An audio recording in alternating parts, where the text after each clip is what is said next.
وَلَقَدْ يَسَّرْنَا الْقُرْآنَ لِلذِّكْرِ، اور بے شک ہم نے قرآن کو نصیحت کے لیے آسان کر دیا ہے۔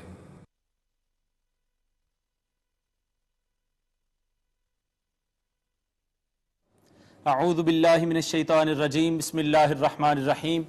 اللہم صلی علی سیدنا و مولانا محمد وعلی آلہ وصحبہ وبارک وسلم، صلاۃ و سلام علیک یا سیدنا یا رسول اللہ۔ معزز ناظرین و سامعین، اللہ جل مجدہ کے فضل و کرم اور حضور نبی محتشم علیہ افضل الصلوات و تسلیمات کے نالین پاک کے تصدق سے عرفان القرآن کورس کے 58ویں لیکچر میں آج ہم شریک ہیں۔ معزز ناظرین و سامعین، جیسا کہ آپ کے علم میں ہے، گزشتہ سبق میں ہم نے تجوید کے باب میں صفات کا بیان شروع کیا تھا۔ آج کے سبق میں ناظرین تجوید کے ضمن میں ہم صفات غیر متضادہ کا بیان شروع کرتے ہیں۔ صفات غیر متضادہ سے مراد ایسی صفات ہیں، وہ لازمی اور ضروری صفات ہے کہ جن کا حرف میں پایا جانا ضروری ہو، لیکن یہ معنی و مفہوم کے لحاظ سے ایک دوسرے سے الگ تھلگ ہوتی ہیں، ان کا مفہوم ایک دوسرے سے بالکل مختلف ہوتا ہے اور یہ ایک دوسرے کا تقابل اور تضاد نہیں ہوتی۔ ان کی تعداد ناظرین 8 ہیں۔ آج کے سبق میں فقط ہم ان کے نام لکھیں گے اور نام لکھنے کے ساتھ ساتھ ہم اس کا ترجمہ لکھیں گے ان الفاظ کا، اور انشاءاللہ ان کی جو تفصیل ہے وہ آنے والے لیکچرز میں پڑھیں گے۔ تو آئیے ناظرین چلتے ہیں حصۃ التجوید کی جانب۔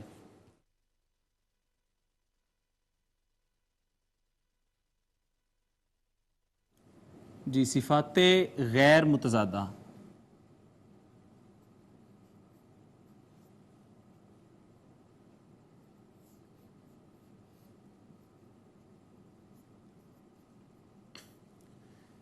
جیسا کہ میں نے عرض کیا، غیر متضادہ سے مراد وہ صفات ہیں جو معنی و مفہوم کے لحاظ سے ایک دوسرے کی ضد نہیں ہوتی ہیں، ایک دوسرے کا تقابل نہیں ہوتی ہیں، اور ایک دوسرے سے ان کی کوئی ٹکر اور مقابلہ نہیں ہوتا۔ تو یہ صفات غیر متضادہ ہیں۔ ان کی تعداد جیسے کہ میں نے بیان کیا 8 ہے۔ آئیے ناظرین ان کی جو تعداد ہے وہ لکھتے ہیں۔ سب سے پہلے صفیر،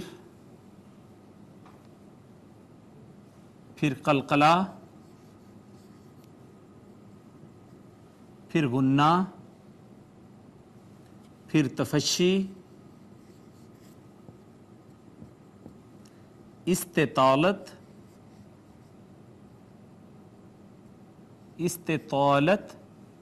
لین، انحراف اور تقریر۔ جی، یہ 8 صفات ہیں ناظرین۔ صفیر کا معنی ہوتا ہے سیٹی، کلکلہ کا معنی ہوتا ہے جنبش، اور غنہ کا معنی ہوتا ہے ناک میں لے جا کر گنگنانا،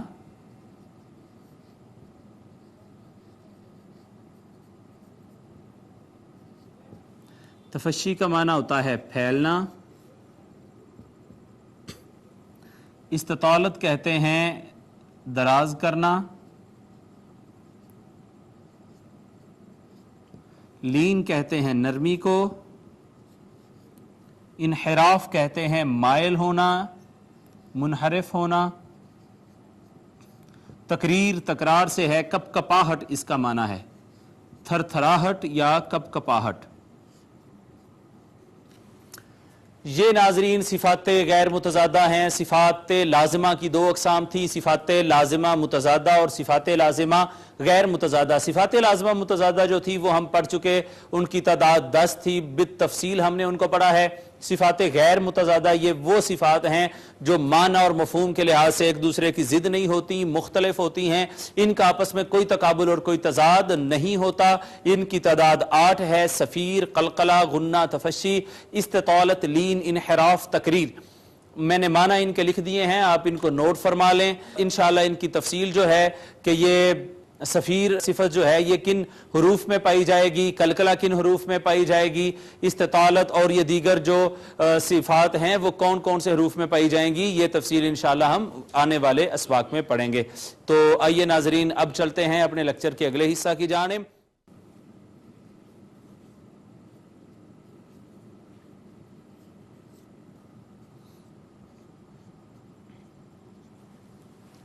جی ناظرین، یہ آج کا سبق ہم نے لکھ لیا ہے۔ اس سے قبل کہ ہم اس کا ترجمہ کریں، پہلے اس کو تجوید کے ساتھ پڑھتے ہیں اور دیکھتے ہیں کہ آج کے سبق میں تجوید کے کون کون سے احکام آئے ہیں۔ اس کے بعد انشاءاللہ ہم اس کا کریں گے لفظی اور بامحاورہ ترجمہ۔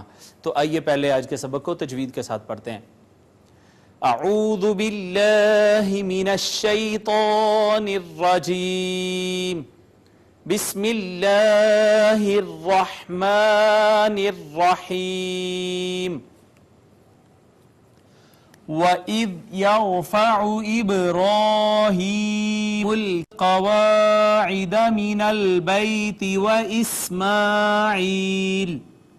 یہاں پہ ناظرین واو کو ہم نے ہونٹ گول کر کے ادا کیا، دال کو نرمی سے پڑھا، را ساکن ما قبل مفتوح، را کو پڑھا پر، اس کے بعد با ساکن ہے، دیکھیں حروف کلکلہ میں سے ہے لہٰذا اس پہ کیا کلکلہ، الف کا ما قبل مفتوح، الف مدہ ہے، پھر یا کا ما قبل مکسور، یا مدہ ہے، اس کے بعد پھر واو مدہ ہے، اور یہ یا جو ہے یا کا ما قبل مفتوح ہے، یا لین ہے۔ اس کے بعد اگر آپ دیکھیں سین پہ ہم نے تھوڑی سی سیٹی بجائی، صفت سفیر ہے اس میں، الف مدہ، پھر یا کا ما قبل مکسور، یا مدہ۔ ربنا تقبل منا انك انت السميع العليم۔ یہاں پہ ناظرین آپ دیکھیں را مفتوح ہے، اس وجہ سے اس کو مفخم پڑھا جائے گا، الف مدہ ہے، اس کے بعد نون مشدد اور میم مشدد پہ غنہ ہوتا ہے واجب، لہٰذا ہم نے غنہ کیا، اس کے بعد حرف مدہ تھا، اس پر مد آ گئی، حمزہ سبب بنا، یہ مد منفصل ہے لہٰذا اس کو ہم توسط کرتے ہیں، اس کے اوپر پھر نون مشدد آ گیا، اس پہ غنہ کریں گے، نون ساکن آ گیا، اس پہ ہم کریں گے اخفا، یا ساکن ما قبل مکسور، یہ یا مدہ ہے، اس کے بعد پھر یا ساکن ما قبل مکسور، یہ بھی یا مدہ ہے، اور اینڈ پہ سکون عارضی لہٰذا یہ مد عارض ہو گئی۔ ربنا واجعلنا مسلمین لک۔ یہاں پہ ناظرین اسی طرح را چونکہ مفتوح ہے اس وجہ سے پر پڑھی جائے گی، مفخم پڑھی جائے گی، با مشدد ہے زور سے اس پہ پڑھیں گے، الف مدہ ہے، جیم حروف کلکلہ میں سے آ گئی ساکن لہٰذا اس پہ ہوگا کلکلہ، پھر الف مدہ ہے، پھر یہاں ناظرین آپ دیکھیں یا کا ما قبل آ گیا ہے مفتوح لہٰذا یہ یا جو ہے یا لین ہے، اور وَمِن ذُرِّيَّتِنَا أُمَّةً مُسْلِمَةً لَكَ۔ یہاں پہ ناظرین آپ دیکھیں نون ساکن اور اس کے بعد حروف اخفا میں سے ذال آ گئی، نون ساکن پہ ہم کریں گے اخفا، پھر الف مدہ تھا، اس کے بعد آ گیا سبب مد، حرف مدہ کے بعد سبب مد حمزہ تھا اور وہ اگلے کلمہ میں تھا لہٰذا یہ ہو گئی مد منفصل، میم مشدد پہ ہوگا غنہ، یہاں بھی ناظرین میم حروف ادغام میں سے ما قبل نون تنوین لہٰذا یہ ادغام بالغنہ ہو گیا، یہاں بھی ناظرین لام حروف ادغام میں سے ما قبل آ گیا نون تنوین۔ آپ کے علم میں ہوگا کہ لام اور را پہ جو ادغام ہوتا ہے وہ بغیر غنہ کے ادغام ہوتا ہے۔ وَأَرِنَا مَنَاسِكَنَا وَتُبْ عَلَيْنَا إِنَّكَ أَنْتَ التَّوَّابُ الرَّحِيمُ۔ یہاں پہ ناظرین را مکسور ہے لہٰذا باریک پڑھی گئی، الف مدہ ہے اور یہ بھی الف مدہ ہے، یہ بھی الف مدہ ہے، با ساکن حروف کلکلہ میں سے لہٰذا یہاں پہ کریں گے کلکلہ، یا کا ما قبل مفتوح، یا لین، الف ما بعد جو ہے سبب مد حمزہ مد منفصل، اس پہ ہوگا توسط، نون مشدد پہ ہوگا غنہ، نون ساکن پہ ہوگا اخفا، پھر الف مدہ آ گئی، پھر را مشدد ہے اور مفتوح ہے لہٰذا مفخم پڑھی گئی، یا کا ما قبل مکسور، یہ یا مدہ ہے، اور اس کے بعد میم کے اوپر سکون عارضی لہٰذا حرف مدہ کے بعد سکون عارضی تو یہاں پہ مد عارض۔ ربنا وابعث فیہم رسولا منہم یتلو علیہم۔ یہاں پہ ناظرین آپ دیکھیں را مفتوح ہے لہٰذا مفخم پڑھی جائے گی، الف مدہ ہے، با ساکن حروف کلکلہ میں سے لہٰذا اس پہ کلکلہ ہوگا، یا ما قبل مکسور، یا مدہ، میم ساکن اظہار شفوی، واو کا ما قبل مدموم، واو مدہ، یہ میم مشدد آ گئی حروف ادغام میں سے، ما قبل تھا نون تنوین، میم نے ما قبل کو اپنے اندر مدغم کر لیا تو یہ ادغام بالغنہ ہو گیا، پھر نون ساکن یہاں پہ اظہار ہوگا، میم ساکن اظہار شفوی ہوگا، اور واو جو ہے واو مدہ ہے، یا کا ما قبل مفتوح یا لین میم ساکن پہ اظہار شفوی. آیاتک ویعلمہم الکتاب والحکمہ. یہاں پہ ناظرین الف المدیہ صغیرہ، پھر الف المدیہ صغیرہ، اور اس کے بعد الف مدہ ہے. پھر اس کے بعد آپ دیکھیں کہ جہاں بھی یہ گول تا ہوتی ہے آخر میں، اس کو ہا سے بدل دیتے ہیں. جب ہم عربی میں وقف کرتے ہیں تو گول تا جو ہے وہ ہا سے بدل جاتی ہے.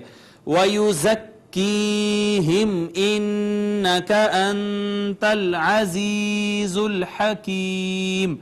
یہ ناظرین آپ دیکھیں یہ جو زا ہے یہ حروف صفیریہ میں سے ہے. اس کو بھی ذرا زور سے پڑھتے ہیں، سختی سے پڑھتے ہیں. سیٹی کی آواز اس میں سے آتی ہے. یا ما قبل مکسور یا مدہ ہے، میم ساکن اظہار شفوی، نون مشدد غنہ، نون ساکن اخفا، یا ما قبل مکسور یا مدہ، پھر یا ما قبل مکسور یا مدہ، اور اینڈ پہ سکون عارضی، لہٰذا یہ ہوئی مد عارض. ناظرین کرام یہ آج کے سبق کی تجوید تھی جو ہم نے پڑھی ہے. اب آئیے چلتے ہیں آج کے سبق کے ترجمہ کی جانب اور کرتے ہیں آج کے سبق کا لفظی ترجمہ.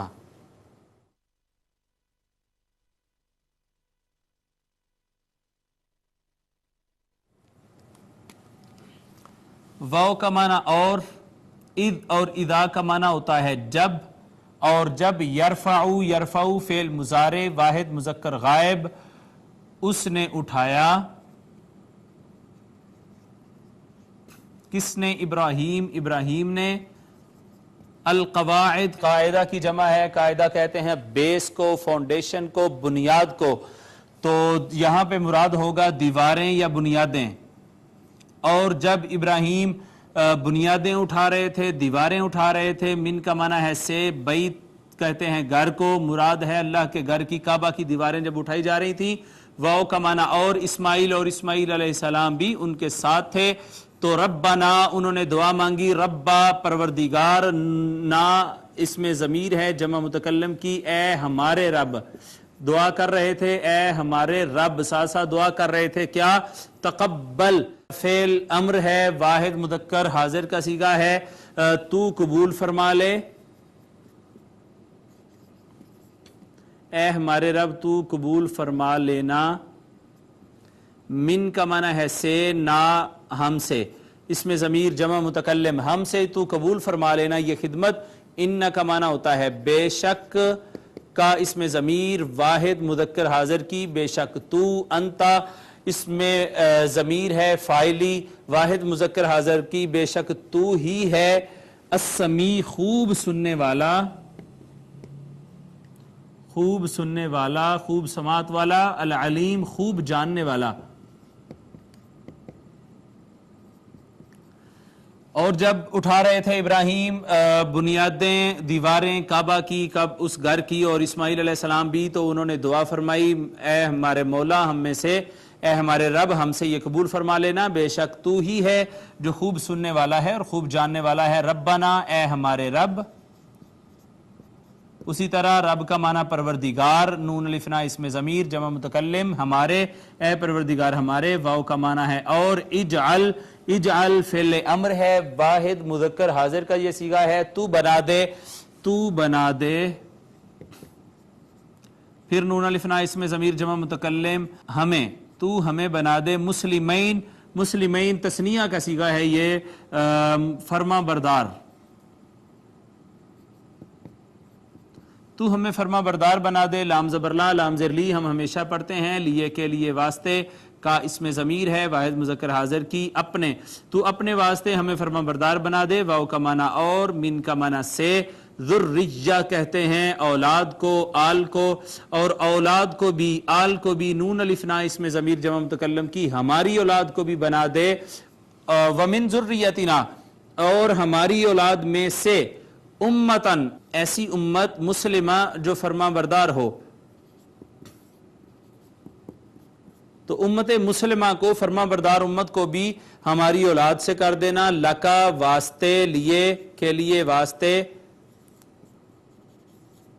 کا اس میں ضمیر واحد مذکر حاضر کی تیرے، جو تیرے واسطے فرما بردار ہو، ربنا وجعلنا، اے ہمارے رب ہمیں بنا دے، مسلمین لک، اپنے لیے فرما بردار، ومن ذریتنا، اور ہماری اولاد میں سے بھی امتن، ایسی امت کو بھیجنا جو تیرے واسطے فرما بردار ہو، واو کا معنی اور، ارینا، ارینا بھی فعل امر ہے، واحد مذکر حاضر ہے، اری تو دکھا دے، ارا یری تو دکھا دے، تو بتا دے، یہاں پہ معنی ہوگا بتا دے، نون الف نا اس میں ضمیر جمع متکلم کی، تو ہمیں بتا دے، مناسکنا، ہمارے مناسک، مناسک کہتے ہیں عبادت کے قواعد کو، قواعد عبادت کے، تو ہمیں ہماری عبادت کے قواعد بتا دے، واو کا معنی اور ہے، تب فعل امر ہے، واحد مذکر حاضر کا صیغہ ہے، تو توبہ قبول فرما، توبہ قبول کر، علا کا مطلب ہوتا ہے پر یا اوپر، نون الف نا اس میں ضمیر جمع متکلم کی، ہمارے اوپر، تو توبہ قبول فرما دے یعنی ہمیں معافی دے دے، انا کا معنی ہے بے شک، کا اس میں ضمیر واحد مذکر حاضر کی، بے شک تو، انتا اس میں ضمیر فاعلی حالت کی، واحد مذکر حاضر کی، تو ہی ہے، بے شک تو ہی ہے، التواب بہت توبہ قبول فرمانے والا، الرحیم ہمیشہ رحم فرمانے والا، ہمیشہ رحم کرنے والا۔ ربنا، رب اے پروردگار، نون الف نا اس میں ضمیر جمع متکلم، اے ہمارے پروردگار، واو کا معنی اور، وبعث، ابعث کا معنی ہے فعل امر ہو گیا، یہ واحد مذکر حاضر کا صیغہ ہے، تو مبعوث فرما، تو بھیج، تو مبعوث فرما، فی کا معنی ہے میں، ہم اس میں ضمیر جمع مذکر غائب کی، ان میں یا ان میں، یہ ہم ضمیر کا جو مرجع ہے یہ مسلمہ ہے، کہ اس امت میں تو بھیج، رسولاً، رسول، اور ان میں بھیج رسول، من کا معنی ہے سے، ہم انہی میں سے، جو انہی میں سے ہو، یتلو فعل مضارع ہے، واحد مذکر غائب کا صیغہ ہے، وہ تلاوت فرمائے، علا کا معنی پر یا اوپر، ہم اس میں ضمیر جمع مذکر غائب کی، جو ان پر تلاوت فرمائے، آیات، آیتیں، کا اس میں ضمیر واحد مذکر حاضر کی، جو تیری آیات ان پہ تلاوت فرمائے، واو کا معنی ہے اور، یعلمو، یعلمو فعل مضارع ہے، واحد مذکر غائب کا صیغہ ہے، وہ تعلیم دے، ہم اس میں ضمیر جمع مذکر غائب کی، انہیں، اور انہیں تعلیم دے، الکتابہ کتاب کی، اور انہیں کتاب کی تعلیم دے، کتاب انہیں سکھائے، کتاب کا علم انہیں دے، واو کا معنی اور، الحکمہ، اور حکمت، انہیں کتاب و حکمت کی تعلیم دے، واو کا معنی ہے اور، یزکی پھر فعل مضارع واحد مذکر غائب کا صیغہ ہے، اور وہ تزکیہ کرے، ہم اس میں ضمیر جمع مذکر غائب ان کا، اور ان کا تزکیہ کرے، انا بے شک، کا اس میں ضمیر واحد مذکر حاضر کی، بے شک تو، انت اس میں ضمیر واحد مذکر حاضر کی، فاعلی حالت کی، بے شک تو ہی ہے، العزیز غالب، الحکیم حکمت والا، تو ہی غالب حکمت والا ہے۔ جی ناظرین، یہ آج کے سبق کا لفظی ترجمہ تھا، وَإِذْ يَرْفَعُ إِبْرَاهِيمَ الْقَوَاعِدَ مِنَ الْبَيْتِ وَإِسْمَاعِيلَ، اور جب اٹھا رہے تھے ابراہیم اور اسماعیل کعبہ کی دیواریں، ربنا تقبل منا، دعا کی انہوں نے، کیا ہمارے رب ہم سے یہ قبول فرما لینا، انکا بے شک تو، انتا تو ہی ہے، السمیع العلیم خوب سننے والا، خوب جاننے والا، ربنا وجعلنا مسلمین لک، اے ہمارے پروردگار ہمیں بنا دے اپنے لیے فرما بردار، ومن ذریتنا، اور ہماری اولاد کو بھی امتا مسلمتا لک، ایسی امت جو تیری فرما بردار ہو، وَأَرِنَا مَنَاسِكَنَا، اور ہمیں ہماری عبادت کے قواعد سکھا دے، وَتُبْ عَلَيْنَا، اور ہماری توبہ قبول فرما لے، إِنَّكَ أَنْتَ التَّوَّابُ الرَّحِيمُ، بے شک تو بہت توبہ قبول فرمانے والا اور ہمیشہ رحم فرمانے والا ہے۔ ربنا، اے ہمارے پروردگار، وَبْعَثْ فِيهِمْ رَسُولًا، ان میں سے رسول بھیج، منہم جو انہی میں سے ہو، یتلو علیہم ان پر تلاوت فرمائے، آیاتی کا تیری آیات، وَيُعَلِّمُهُمُ الْكِتَابَ وَالْحِكْمَةَ، اور انہیں سکھائے کتاب و حکمت، وَيُزَكِّيهِمْ، اور ان کا تزکیہ کرے، إِنَّكَ أَنْتَ الْعَزِيزُ الْحَكِيمُ، بے شک مولا تو ہے اور تو ہی ہے غالب حکمت والا۔ ناظرین، یہ آج کے سبق کا لفظی ترجمہ تھا، آئیے ترجمہ عرفان القرآن سے بامحاورہ ترجمہ کرتے ہیں، اس کے بعد انشاءاللہ ہم کریں گے اس کی تفسیر اور پھر آج کی حدیث مبارکہ۔ اور یاد کرو جب ابراہیم اور اسماعیل خانہ کعبہ کی بنیادیں اٹھا رہے تھے۔ اے ہمارے رب تو ہم سے قبول فرما لے، بے شک تو خوب سننے اور جاننے والا ہے۔ اے ہمارے رب ہم دونوں کو اپنے حکم کے سامنے جھکنے والا بنا، اور ہماری اولاد سے بھی ایک امت کو خاص اپنا تابع فرمان بنا، اور ہمیں ہماری عبادت کے قواعد بتا دے، اور ہم پر مغفرت کی نظر فرما، بے شک تو ہی بہت توبہ قبول فرمانے والا، ہمیشہ رحم فرمانے والا مہربان ہے۔ اے ہمارے رب مبعوث فرما انہی میں سے رسول جو ان پر تیری آیتیں تلاوت فرمائے اور انہیں کتاب کی تعلیم دے اور حکمت کی، اور ان کے نفوس و قلوب کو خوب پاک صاف کر دے، بے شک تو ہی غالب حکمت والا ہے۔ ناظرین کرام، یہ آج کے سبق کا بامحاورہ ترجمہ تھا۔ آئیے مختصر سی اس کی تفسیر کرتے ہیں۔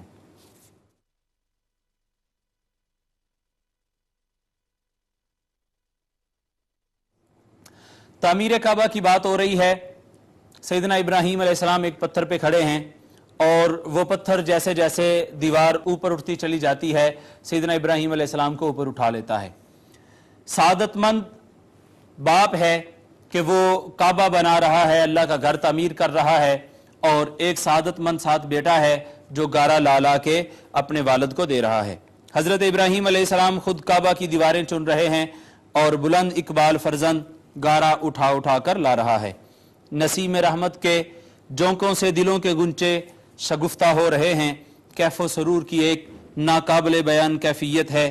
اس وقت اللہ کے یہ دونوں مقبول بندے اپنے رب کریم سے مانگ رہے ہیں، اور وہ دیے چلا جا رہا ہے۔ دامن طلب پھیلا ہوا ہے، اور دست کرم مصروف جود و عطا ہے۔ اپنے لیے اور اپنی اولاد کے لیے اتنا کچھ ہی مانگا کہ لذت نیاز اور ملے، لطف عبادت میں اور اضافہ ہو۔ مسلمین لک اور امتا مسلمت لک، یہ مانگ کر گویا سب کچھ ہی تو مانگ لیا۔ حاضرین مکرم، سیدنا ابراہیم علیہ السلام اور سیدنا اسماعیل علیہ السلام کی اپنی نسل میں سے حضور علیہ السلام کی بعثت کے لیے دعا فرمانا اس بات پر دلالت کرتا ہے کہ سیدنا ابراہیم علیہ السلام اور سیدنا اسماعیل علیہ السلام یہ دونوں معزز اور مکرم ہستیاں جانتی تھیں کہ ایک اللہ کا محبوب آخری نبی آخر الزمان سیدنا محمد الرسول اللہ صلی اللہ تعالیٰ علیہ وسلم کی دنیا میں تشریف آوری ہونے والی ہے، اور وہ سب کے آخر میں آئیں گے۔ یہی وجہ تھی کہ انہوں نے حضور علیہ السلام کی آمد کی دعا جو ہے وہ اپنی نسل میں مانگی۔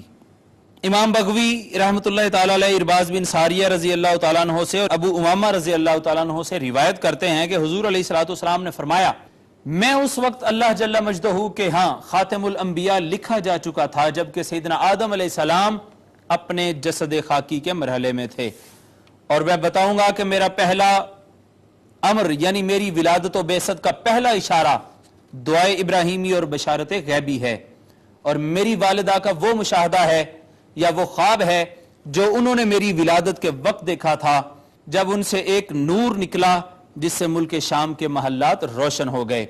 حضرت ابراہیم اور حضرت اسماعیل علیہ السلام نے حضور علیہ السلام سے اپنے نسبی تعلق کے شرف کی خاطر اپنی اولاد میں اپنی ولادت کی دعا مانگی تھی۔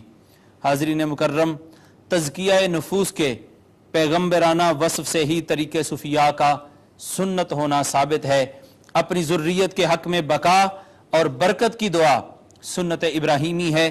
اسی کے تحت مشائخ اپنے سلاسل اور روحانی خانوادوں کی بقا اور ان کی خیر و برکت کی دعا مانگتے ہیں۔ حاضرین مکرم، یہ آج کے سبق کی ایک مختصر سی تفسیر تھی۔ اب آئیے اپنے لیکچر کے آخری حصہ کی جانب چلتے ہیں، جس کا نام ہے حصۃ الحدیث، اور آقا علیہ السلام کا فرمان علی شان پڑھتے ہیں۔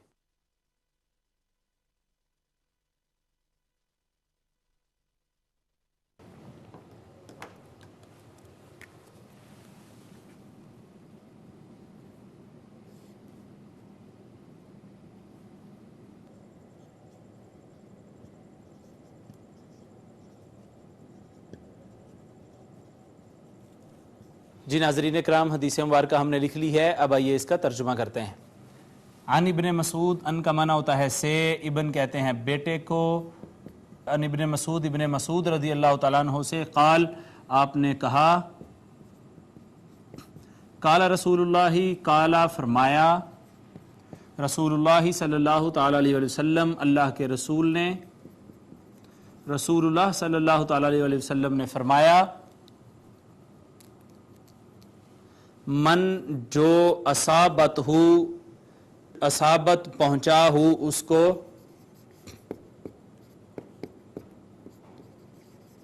فاقتن مفلسی، جس کو مفلسی پہنچی، جس کو فاقے پہنچے، فا پس انزلہ اس نے بیان کیا، ہاں ان کو یعنی ان فاقوں کو جس نے بیان کیا، بالناسی لوگوں پر، اور وہ لوگوں کو بتاتا رہا، تو لم تسد فاقتہ اس کا فاقہ کہہ لیں، مفلسی کہہ لیں، ختم نہ ہوگا، ومن اور جس نے انزلہا اس کو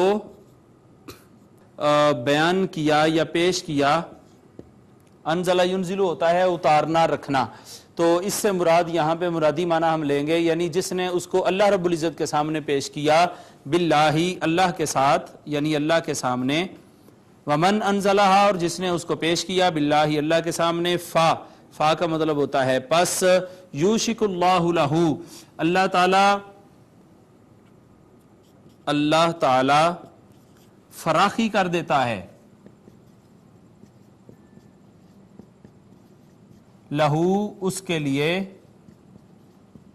برزق رزق سے یا رزق کی، اللہ تعالیٰ اس کے لیے رزق کی فراخی کر دیتا ہے، عاجلاً جلدی، او یا عاجلاً بدیر، جلدی یا دیر کے ساتھ، جو بھی اللہ رب العزت کی حکمت ہوتی ہے اس کے حساب سے اللہ جل مجدہ اس کے فاقے دور کر دیتا ہے اور اس کے لیے رزق میں فراخی پیدا کرتا ہے۔